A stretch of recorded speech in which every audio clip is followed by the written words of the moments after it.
The title of my latest invention is A Process for Moving Legislation Through Congress.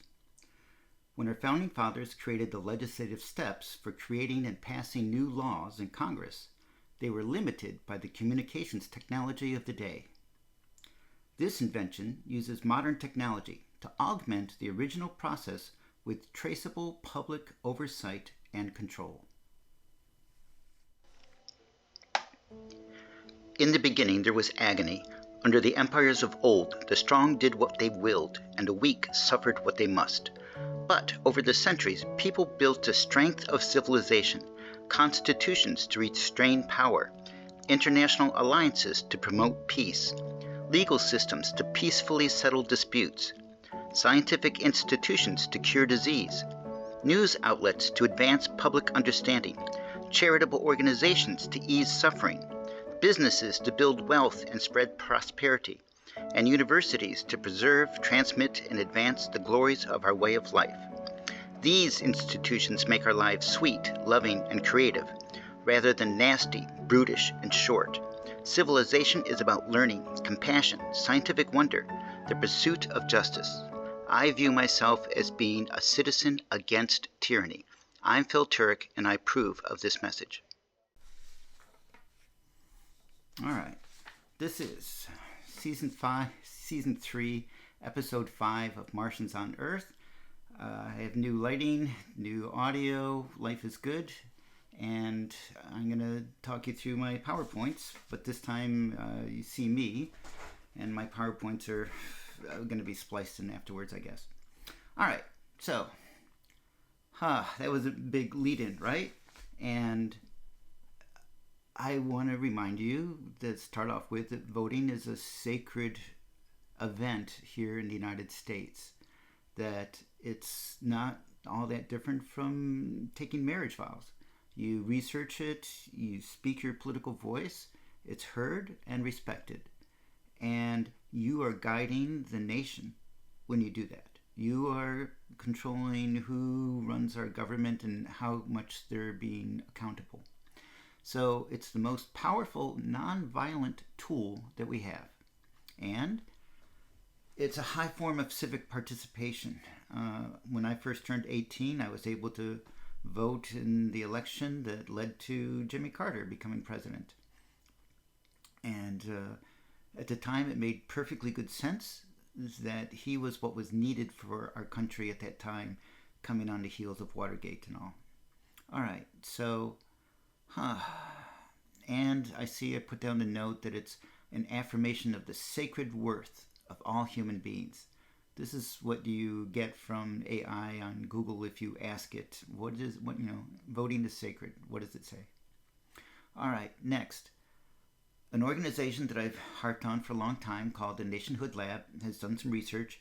They've identified that there are these 11 major distinct American nations that make up the United States. They surveyed how do people currently feel about our founding documents, the Declaration and the Constitution. And their research, published in March of 2024, shows that 63% of us still aspire towards those ideals, that every one of us has an intrinsic right to take part in determining who represents us and in holding them accountable. And you can see more when you go to Nationhood Lab yourself. All right.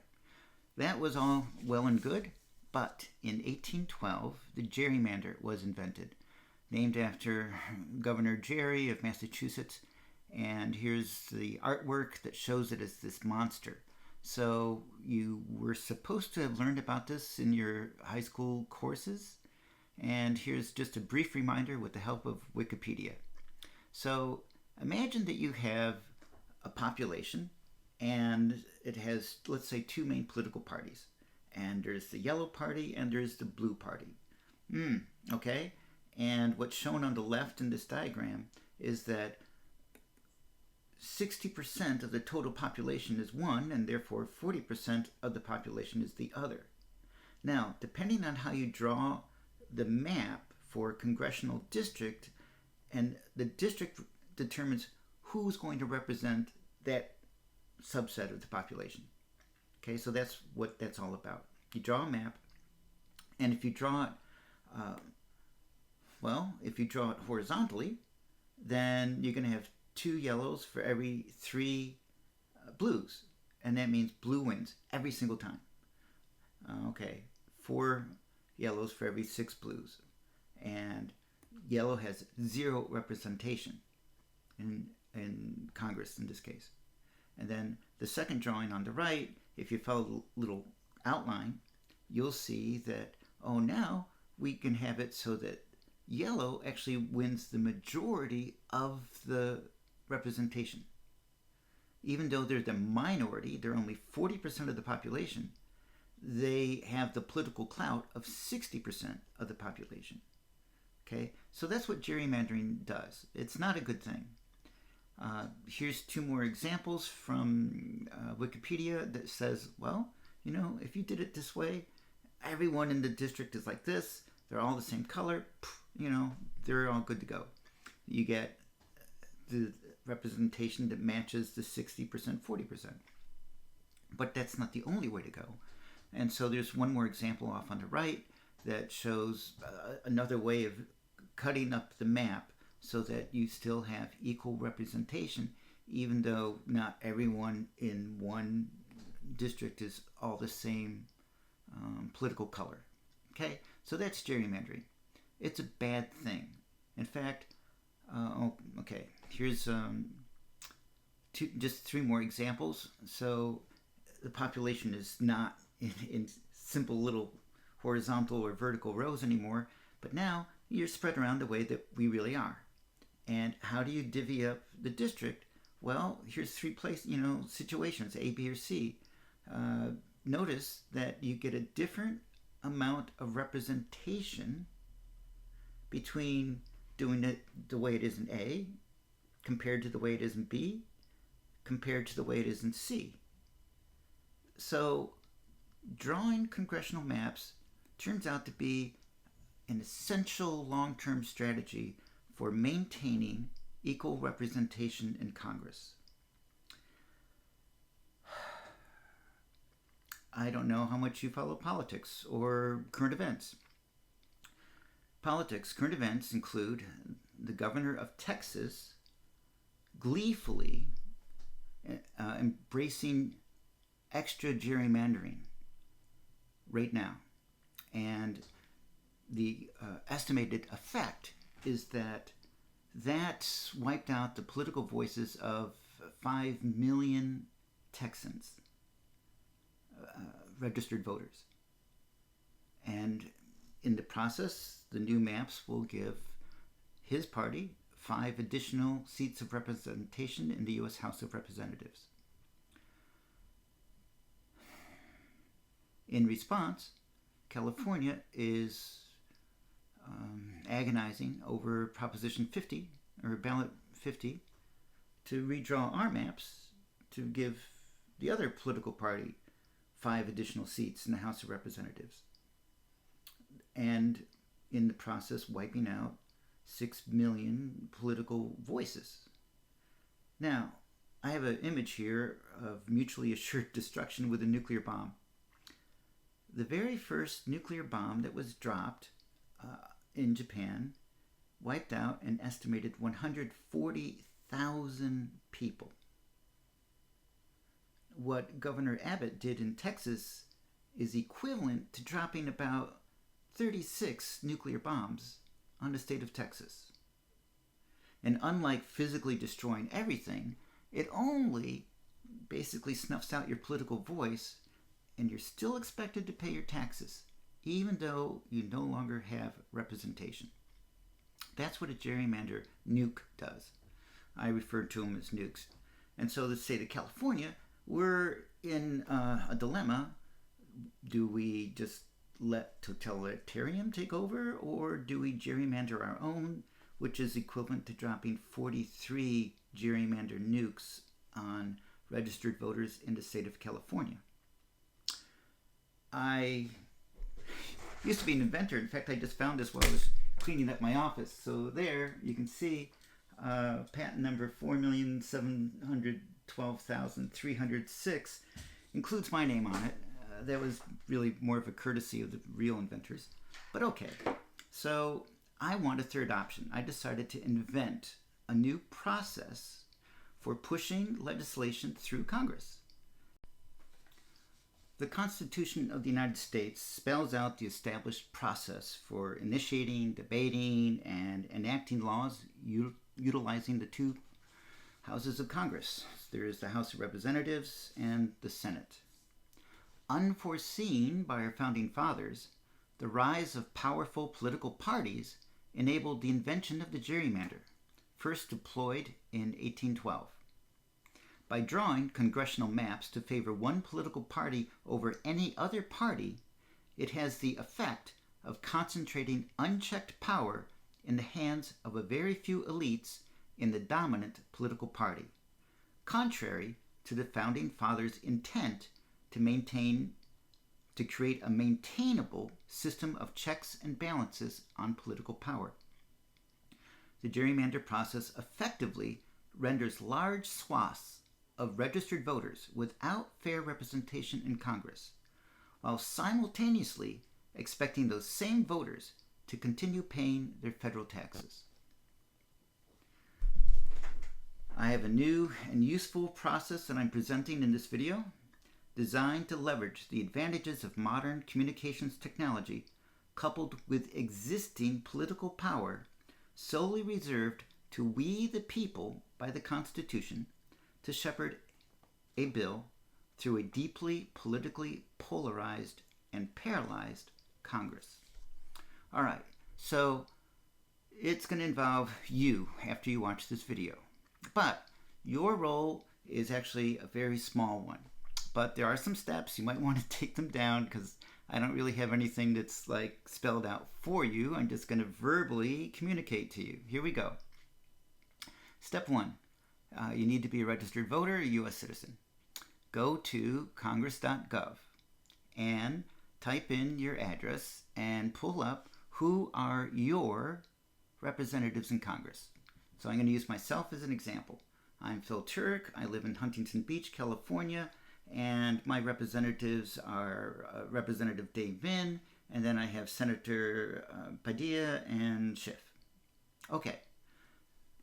Notice which political parties they belong to, so make a note of it. In my case, all three of them, my students would have me say, belong to the Democratic political party. Okay, I'm not a Democrat. I'm a Republican. So, for this to work, you need to take on the role of being a first responder. We have a deeply polarized and paralyzed Congress right now. And they don't believe that the average U.S. citizen wants cooperation and bipartisanship in Congress. You have to prove them wrong. So if you are so prejudiced against your neighbors that you don't even want to do this little task, then don't. I'm hoping that 3.5% of the population or more chooses to do this very straightforward exercise. You need to go out and to create a group of 3 first responders. Yourself and 2 members of the 3, whether that's you or not, must be members of the same political party as your representative. Now, there's 4 states where there's mixed representatives, but you're just going to go one representative at a time, whether it's Senate or House. So, in my case, same group of 3 would work for all 3 of them. But you are to become a group of first responders.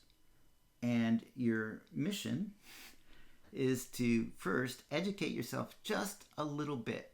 I've given you the Wikipedia overview of what it means to gerrymander a district. What could be done about it? Oh, no one's fixed it since 1812. Ouch. So there is a solution. And by the way, for the 3 members of your first responder team, they must all be from your political district.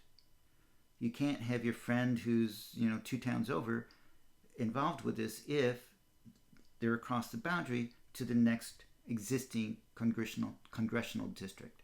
Okay, so that's a constraint. For the three of you, go back to congress.gov and you're going to dig up an old Senate bill from the 117th Congress. So you go up into the search bar at the top and you're digging up legislation, a bill, Senate Bill 5335. This was back when, following the events of January 6th, there was a serious effort to try to reform our current system and at least, if nothing else, at least end gerrymandering. This was a last-ditch effort. Of course, it was blocked. Never became law. But it's 35 pages long. As long as that sounds, congressional bills are double-spaced. There's only 24 lines of text per page. It's wide margins. You have homework. Your trio needs to read out loud the bill to each other. That's a reading of the bill. And I suggest, you take turns. One person does page 1, next person does page 2, third person does page 3, and then just keep cycling around. I decided you don't really have to get together physically to do this. You could do it virtually. And so that's going to make this a little more convenient for some of us, right? Read the bill. You don't have to understand it very well, but I'm expecting you'll at least get the gist of it well enough. You'll understand that, the Supreme Court, I think in 2019, you can read it, ruled that that courts cannot require changes to congressional maps based only on politics. Okay? They can say you need to redraw your maps based on racism or civil, but they can't say, look, that political party is only 40% of that area, but they drew the map so that they have 60% of the political clout. Supreme Court says, well, that's not our job. It's up to Congress to make that illegal. And no Congress has ever made that illegal. Hence, from 1812 to here, 2025, gerrymandering has been spreading like a cancer across our country. Think of these as gerrymandered nuclear bombs being dropped on you. Do you feel that you right now have your political voice well heard by your representatives? Or do you feel like, gosh, they think I'm just a paid protester or something? Okay? You're not being heard. You're being ignored. And that's because of the effect of gerrymandering. So if you want to do something about it, this is a simple little task for you to do. And it's not an unreasonable ask. The three of you, first responders, do a reading of the bill. I would advocate that you also, and by the way, in one sentence, the bill essentially says you're not going to draw congressional maps based on political considerations. It's going to be drawn up by either a bipartisan group, which means multiple political parties, or a nonpartisan working group that says, no, we're just going to do this. Okay, so there, in about one sentence, is all 35 pages, but in Congress you have to express it very legally. So read it so that you can at least admit that, okay, I've read the bill, or we've read the bill, we kind of understand where it's going. I would invite you, because I like reading stuff, to dig up a New York Times article. It was called Geometry Solves Gerrymandering, written by Roland Fryer, and it was published August 12th this year. You don't have to become master of mathematics for it, but I interpret the article as saying, look, here is a way to create a very simple mathematical tool that could be applied nationwide to draw congressional maps unaffected by gerrymandering, and yet minimizing how far any one person has to go to get representation. So I'm not a lawyer. 90 whatever percent of us, the rest of you, are not lawyers. So I'm not going to do anything about that article. I just want you to be fully aware of it so that when you do our next step, you can bring it up. Your goal with your group of 3, if you haven't figured it out, is to go and actually make an appointment to meet with your local congressional representative. Now, there's been, I forget how many, it's either 1,400 or 14,000 serious threats so far this year against congressional representatives. Okay, think about that, 14,000. Don't show up as anything other than a respectful first responder group. Your congressional representative is being threatened, so they're a little bit shell-shocked, they're a little bit fearful, they're a little bit reluctant to host town hall meetings or meet with constituents. So the 3 of you, don't bring anything extra. Don't wear backpacks. Don't try to give them home-baked goods because they might worry. Make an appointment. If you can get in and meet with them, just show them, look, we are a bipartisan group of your constituents. Here's what we feel you should do about this old dead bill from the 117th Congress. What I'm hoping is that you will choose to tell him or her, okay, kind of like this, didn't understand that, what's this mean? Or could you change it this way? Can you reintroduce the bill to the current Congress? That's it, almost. One last little thing before you leave him, right? I mean, share the New York Times article. But before you leave their office, please, you're going to create a record of discussion. And this is where you have to be as brave as John Hancock. You have to be willing to say, yes, we 3 did this one task. We actually read the bill. We made an appointment to go to our representative's office. They didn't want to meet with us, but here we're giving our input to the staff, and we're documenting that, yes, we really were here in their office, if they allow phones and cameras. And your last step, you need to file a record of your visit.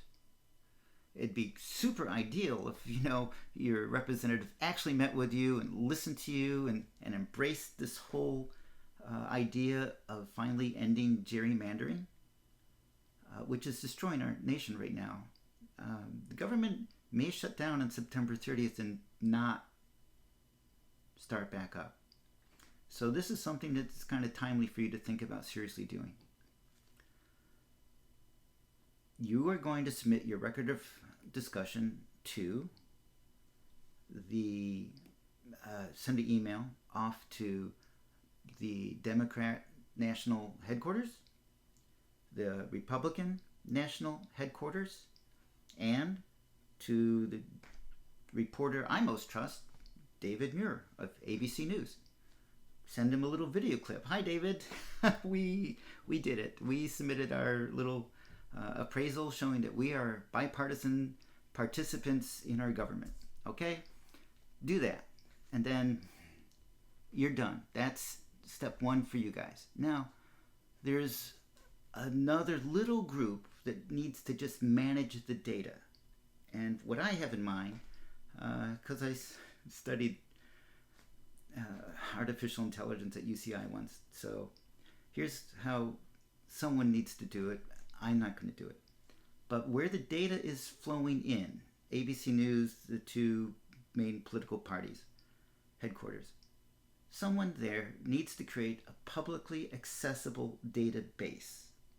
I'm dreaming of two maps, one of congressional districts and one of senators, states, states. And they're color-coded. And being wise, not wise, but educated in the ways of engineering and resistor color codes, I would say, look, why don't you just make a 10 color code scale? So no one has ever visited that rep. It's black. One group of first responders, a team of 3, now it's brown. So it goes 0 is 1. I'm sorry.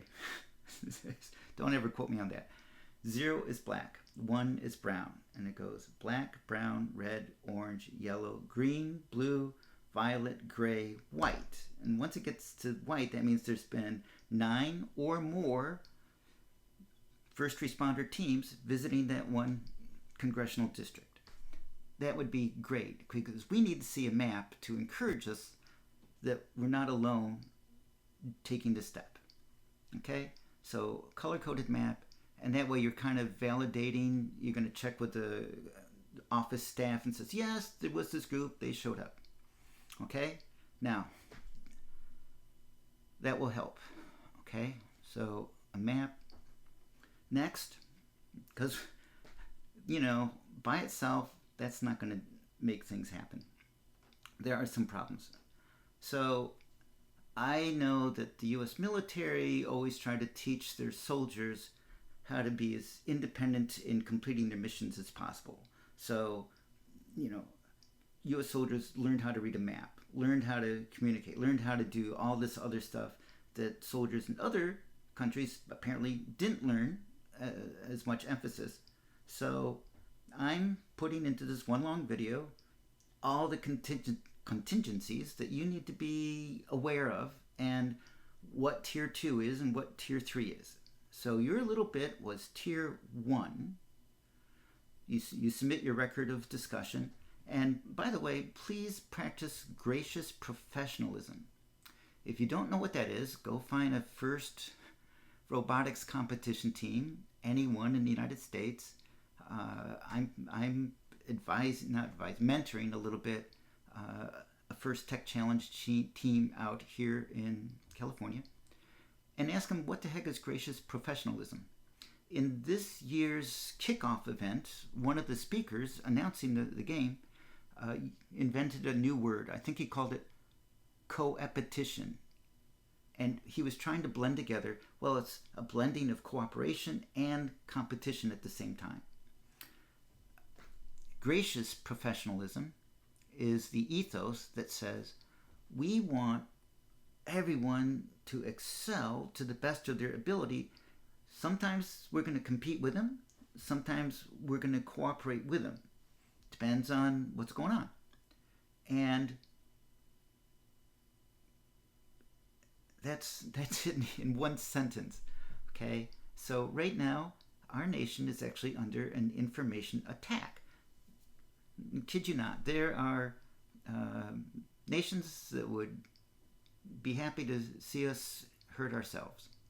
And they have people, as I understand it, they'll go put up, write a poster that says, bad Ukraine. And they'll go have a picture taken of them at some large protest about fair wages or something. And this is in France at the moment, but okay. And then say, oh, look, thousands of protesters saying bad Ukraine. No. So there's all kinds of information warfare taking place right now. And so this little business of submitting the record of discussion is important. We need to have established traceability. So I see my next slide was about the 6 degrees of separation of play came out and then a study was done that says, you don't know me, but you might know someone who knows someone who knows someone who knows someone who knows someone. So once you go through that, they know me. And that's going to be important for this particular invention to work, right? Because this has to make it through Congress, but we, the little first responder teams, need traceability to someone trustworthy. So in math class, you have to have some givens before you do a proof. In physics class, you have to have some givens before you solve a problem. For this invention to work, I'm going to tell you what I think are the givens that we need to start off with for this process to work. Okay, so here's a fine picture I took of a hanging plant outside. It shows 3 chains. Your little group of 3 first responders, respectful, quietly gentle, interacting, no raising of temperatures or voices. You're just making this first contact with your representative, calming them down. We're trying to restart Congress as a functioning body. And if you go in there guns blazing, please don't even think of it. Stay home. Give up your gun. We need to establish traceability for you. We need to know that you aren't, radical left-wing lunatics. Or, for that matter, that if you're in a cult, we don't really want you to go there either. So, for traceability, we're going to build a social chain. And that's what the 3 chains are hanging on this hanging plant represent. So I suggest we have 3 anchors being, who would I say? I would say, skip that. I would say the most trusted, I asked someone, who's the most popular Democrat at the moment? And her reply was AOC. Okay, so there she is. And who's the most popular Republican or trusted popular Republican in the country? And that's Arnold Schwarzenegger. So those are 2 of the 3 chains. Top. Let's take that as a given that these are real human beings. They're not chatbots. They're not foreign disruptors of information. They're not radical left-wing lunatics, although I know someone is going to say one of them is. They're duly elected, by the way, representative. So that's 2 of the 3 starting givens that says, if they know you, then we will take it that you are a reasonable human being. You are not a radical left-wing lunatic. You are not, actually, I have a whole wheel of excuses. You are not, it's not rigged. It's not, you're very bad people. This is part of a witch hunt. I put in 20 of these things. You can create your own wheel of names and then edit it and then spin the wheel and see what attack comes out against you on a given day. Because right away, there's going to be, who's going to say, oh, you're paid protesters. So we need traceability for this to actually go through. There's 2 of the 3 links. Now, I'm the inventor of this. I want the honor and the privilege of being the 3rd chain. I have very few friends, so it's going to take a while. But if you are one of my group of 3, I can vouch for you. There might be another group of 3 in my district where I don't know any of those people, and they're not part of my group of 3. But maybe my neighbor across the street knows one of those 3. So within your group, you need to know them well enough that you can rule out all the accusations that are going to be thrown at you. Political agitator, paid protester. You know the list. We hear it every day. If you have a link to someone I know that I can vouch for, and it doesn't have to be a tight-knit bosom buddy. It could be someone that, I've listened to my pastor for 30 years in my church, as an example. I'm pretty sure they're not part of a Venezuelan covert operation to destroy the United States. Okay? So have some reasonable judgment. If it's a person that you encounter at your sports events on a regular basis or in your office, come on. If you want, have them show you their photo ID verifying they're U.S. citizens. Okay, that's not unreasonable. So, accountability, traceability. This is all what I call tier 1. We're just trying to get this one bill that banned gerrymandering forever passed through Congress. Ideally, in my heart of hearts, before Halloween. Because, every time a gerrymander nuke is dropped, it creates kind of a zombie politically. You no longer have a political voice, but you still have to pay your taxes. And here in California, we're going to have to vote first Tuesday in November whether or not we're going to drop 43 gerrymander nukes on our own people. I wish that this viral would go so viral so quickly that Congress would actually spare us the dilemma being forced on us. This is mutual assured destruction, and the guy who gleefully pressed the launch button was Governor Abbott of Texas. I can't put it any other way. So all of this is tier 1. Wouldn't it be great if this is all it took? Just this. But let's talk about contingencies. There are a number of states. Actually, we have a vice president right now eagerly going around trying to encourage other states. And I forgot the list, but I know Missouri and I think Indiana and Florida and others are on this list, to get them all to do gerrymandering nukes. There. No more representation ever. Never again will there be a swing state in any federal election. That's all gone. You won't need to bother staying up night on election night to see what the outcome is. It will already be settled. So, tier 2. And I see, a little reminder, there are 11 distinct American nations. If you want to go to nationhoodlab.org and study that in the Deep South, for example, they're still not quite settled about the Civil War with Yankeedom.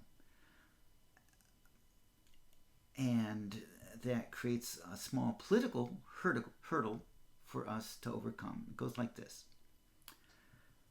The Speaker of the House is Representative Johnson.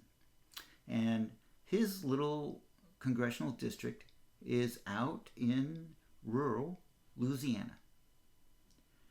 Now, as we build up our little first responder chains, little group of three, it'd be nice if it kind of spilled over by city to town, congressional district, across the fields, to the farms, to the villages, and spread.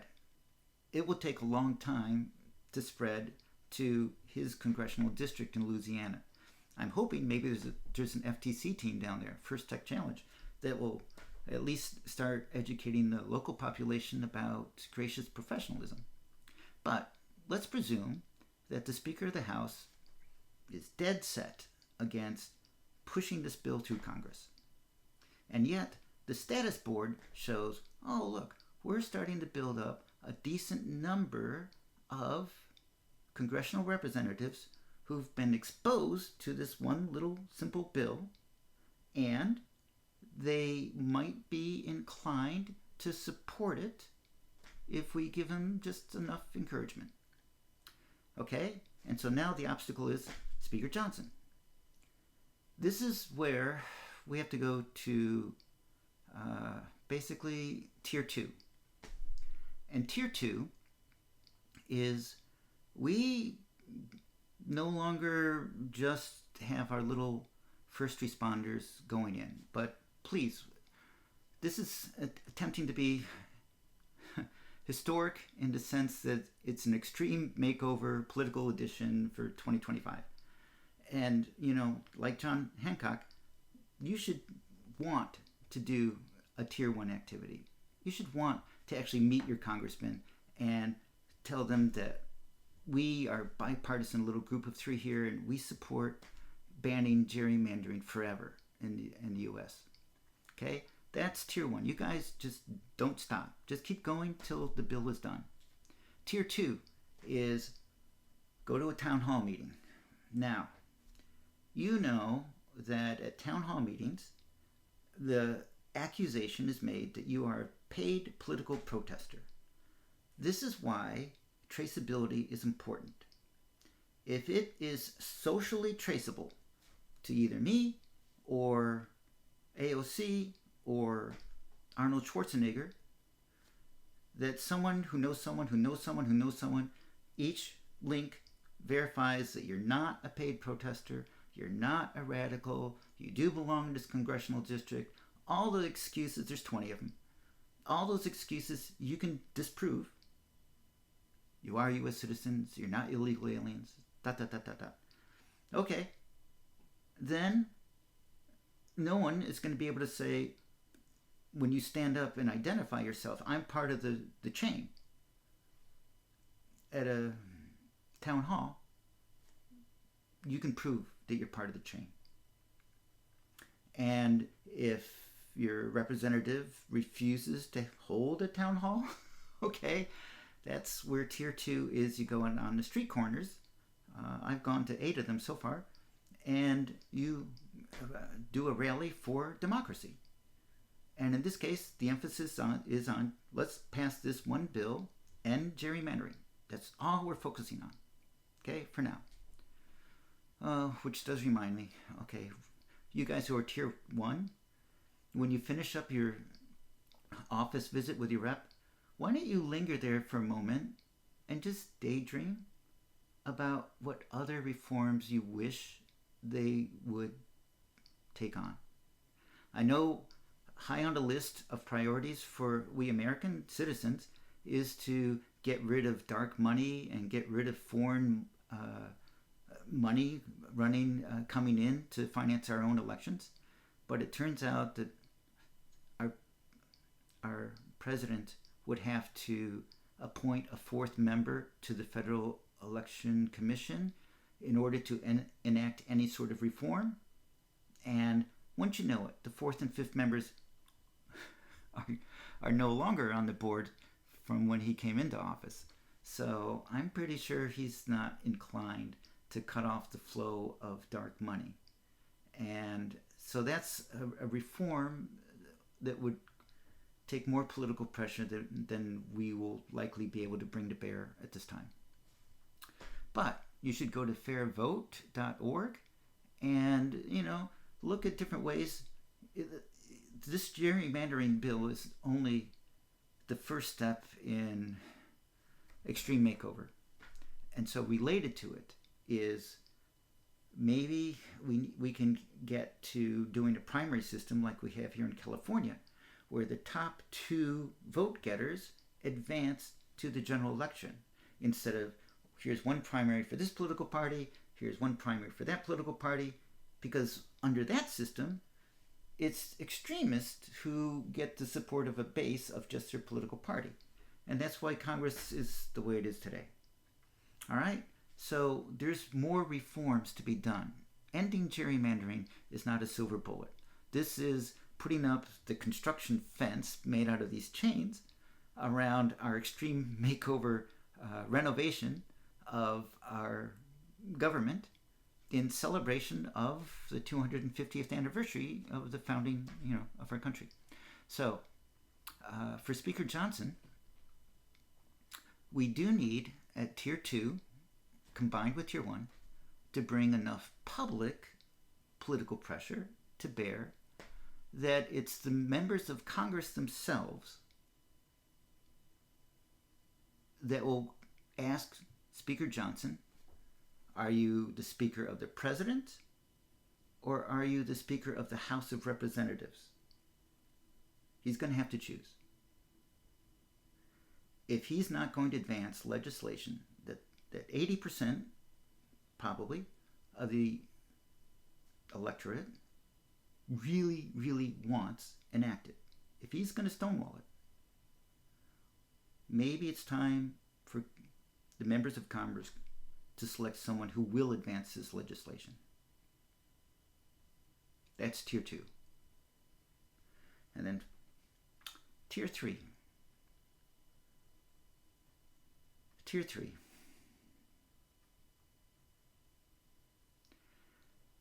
We, the people, have a power that not even the President of the United States has. We have the power to replace every single member of Congress. The President can't do that. If he could fire AOC, oh, he would. He can't. Only we the people can. And if our members of Congress really, really insist that they're not going to pass this one bill, you get to do a special election, recall election, or wait till, the election cycle. But every 2 years, every single member of the House of Representatives is up for re-election. So by November of next year, I wish it'd be by Halloween of this year, but by November of next year, if this bill isn't passed, you get to say, go into your voting booth, vote your conscience, come out of it, and face the camera and say, you're fired. Okay, we get to do that. The President cannot. That's the power of we the people. First 3 words in the Constitution of the United States. All right, so there's the plan. There's all 3 tiers. Tier 1, first responders, group of 3, must be 2 of the 3 dominant political party of the same political party as your representative. Must all be from your congressional district. Before you go in there, please read out loud to each other from the 117th Congress, Senate Bill 5335. Be great if you read the New York Times article as well about how we can mathematically draw congressional maps fairly. Okay? So you got 2 tools to use. Be gracious. Be professional. You are a first responder.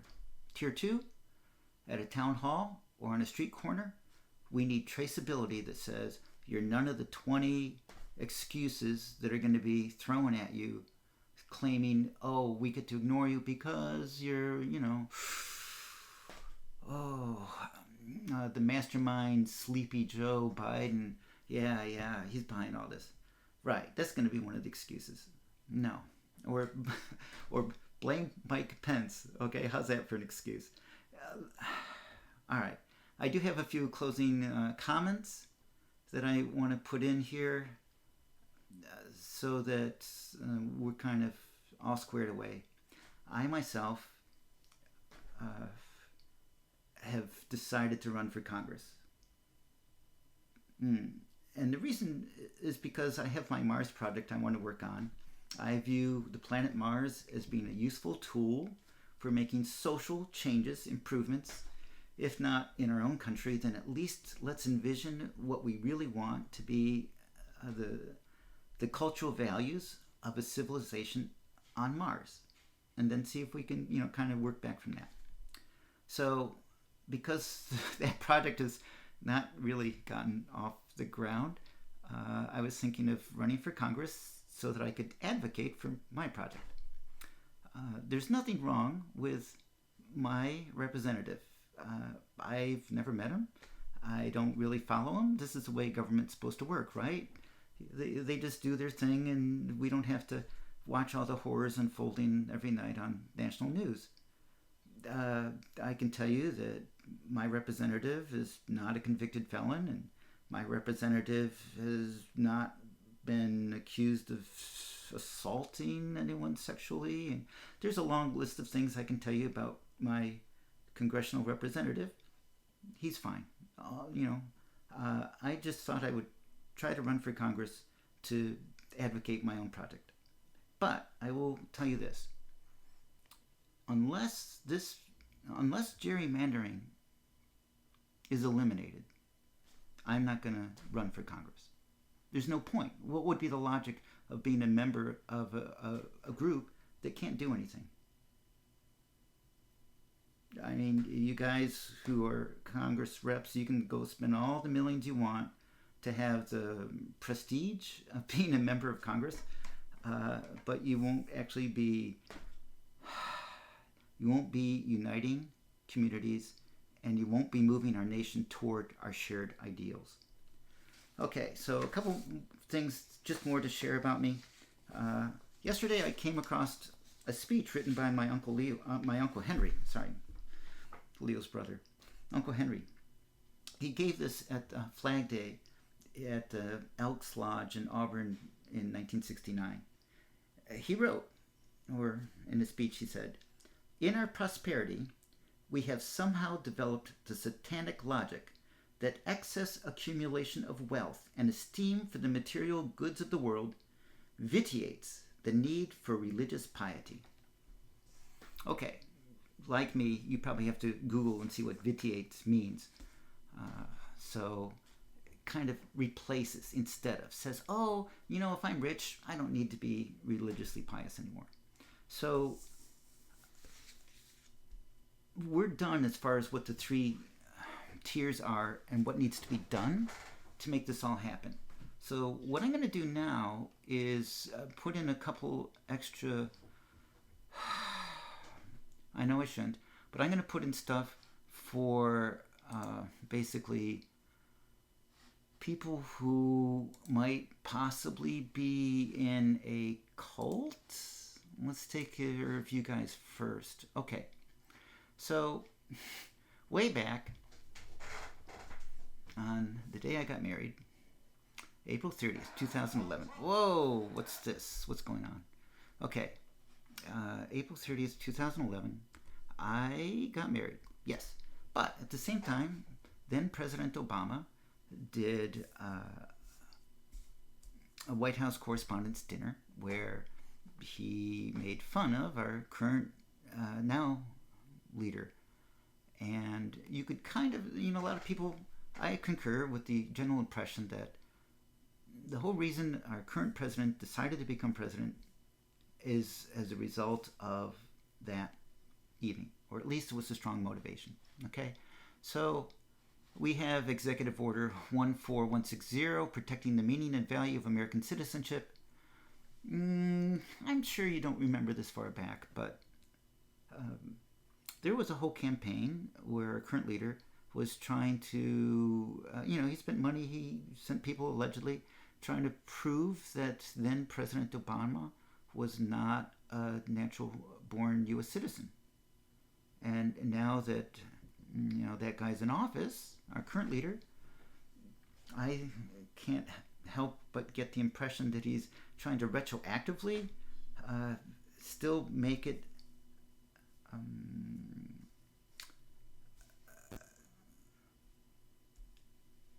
by executive order that Obama is no longer a natural-born citizen. Okay? So there's that. And then what else? So our leader has a Gulf resort in Scotland, and the company was putting up windmills out at sea to generate electric power offshore. And our leader decided to sue them because he does that a lot. Well, he lost. And ever since then, he's been very determined to wipe out that entire industry. 2 billion minimum is the estimate I've heard of how deeply affected the renewable energy sector in the United States has been affected by this campaign. And I've heard estimates as high as $5 billion in damages, and that the industry is on at risk of becoming extinct. You know that our leader has been eager to deploy National Guard to Chicago, for example, and Washington, D.C. has already done that. Are you aware that President Obama has a house in the suburbs of Chicago? And he also has a house in Washington, D.C. area. That's what I got by Googling it. And then there's kind of a twofer. So the Obamas own a house, apparently, that's on some island near Martha's Vineyard or on it, something like that. You Google it. Where do the Obamas live? And apparently 37 miles offshore or so is the site of a wind farm. And they just are taking a brutal hit. So I feel that our leader probably views that as a twofer. So he's economically depressing an area where the Obamas have one of their homes, and he's ruining the wind farm industry at the same time. That's a twofer. That's what our president does. By the way, do you remember the campaign our leader started this summer about how Harvard needs to really change and Columbia really... Do you know where Obama actually attended? Yeah, he went to Columbia and then he went to Harvard. Wow. Okay, so what else? Oh, I could go on and on. Do you know that President Obama did a simulation? He had his team do a simulated outbreak of a contagious disease in the United States, and they played it out over real time. And they learned that it was horribly mismanaged. It wasn't a real disease. This was a exercise for his team. And so they put together a document, a series of instructions, sort of like, here's the insurance policy that says, well, if a terrible disease ever breaks out and starts spreading throughout the United States, these are the steps that you should start taking right away to, get on top of it. Do you know that was never looked at in the administration that followed him? Wow. And, our current leader is really gung-ho. I've heard the claim that he's ended 7 world wars, or 7 wars already. But yes, Obama had gotten a Nobel Peace Prize. And what else? So there are a lot of little things that you need to be aware of. So you might be in a cult. There's like 3 characteristics you should think about. 1, do you believe everything your cult leader tells you no matter what? Like, oh, the election was stolen from me. Number 2, do you do whatever your cult leader tells you to do no matter what? Oh, let's go hang Mike Pence. Number 3, if you try to leave this cult, do all your friends and colleagues who are in there with you suddenly turn on you and treat you as a vile enemy that needs to be punished for daring to think about leaving the cult? If all 3 of those are true, you might actually be in a cult. And it's hard to get out. I understand that the idea is, you're very happy right now. Things are going your way right now. Your leader is firmly advancing your cause. And all you have to do is believe him, do what he says, and your reward is you get to own the libs all the time after time.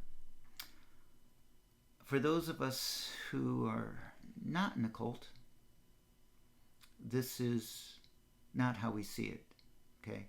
We see your leader as being very focused on things that are close to him. Okay, I guess I could put it that way. And then for one more little kind of coincidental thing? No.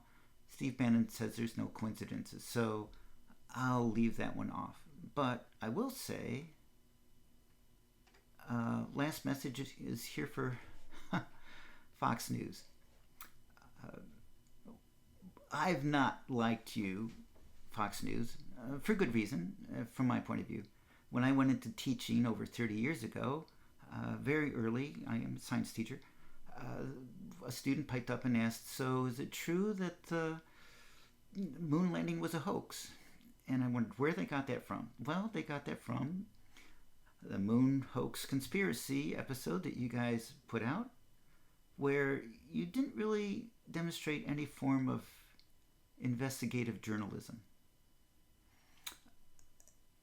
One of the first claims in that video was this guy who said, well, there can't be any shadows on the moon because there's no air on the moon. You need to have air before light can reflect off a surface. That was one of the pieces of evidence. So by that logic, we can't see the moon when we look up in the sky. In reality, we see the moon because sunlight is reflecting off the surface of the moon, and a little bit of that makes it into your eye. So every year for 30 years, I would ask my students, raise your hands if you think the moon landing was real. And every year, fewer hands went up. And I hold you accountable for that. So I know you have a business model that says peddling conspiracy theories maximizes our profit. I get that. It's been shown by research that people want to pay to believe conspiracy theories. I know you're going to go over the top researching everything about me from the day I was born, probably past the day I die. And you're going to find skeletons in my closet. I make mistakes. Yesterday, for example, when I was telling my wife what I had just eaten, I misspoke and I said the word orange instead of the word peach. And I know there was an entire week when I was teaching AP Physics one year where I didn't get a single problem solved correctly for a whole week in one class. So, yeah, you're going to find skeletons in my closet. And I'm sure that you will play them over and over and over again on your TV station. And that will be all some people ever know about me. Be informed. Should you choose to, step over the line between what is journalism and peddling conspiracies and rumors and presenting them as if they were fact, and then not making a correction when given a reasonable chance to make a correction, and make it a very noticeable correction, not something that's 2 a.m. in the morning, you mention it once and then go back to slander. So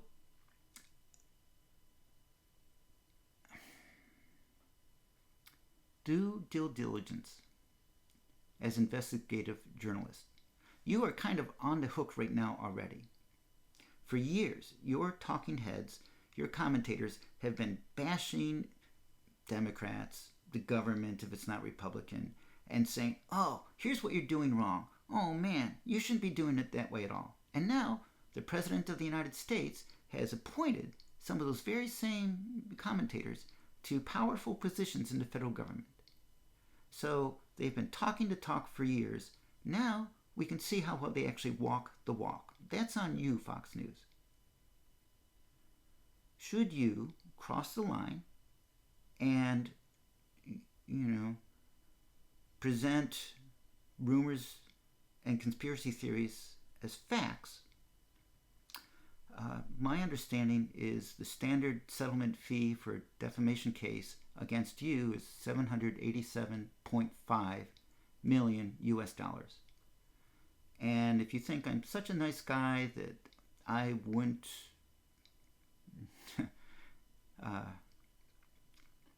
follow through on that, then you don't know my wife. All right, so that's it for Fox News. That's it for this episode. For 2 years now, I've been putting up my own little videos on a YouTube channel that I called Martians on Earth.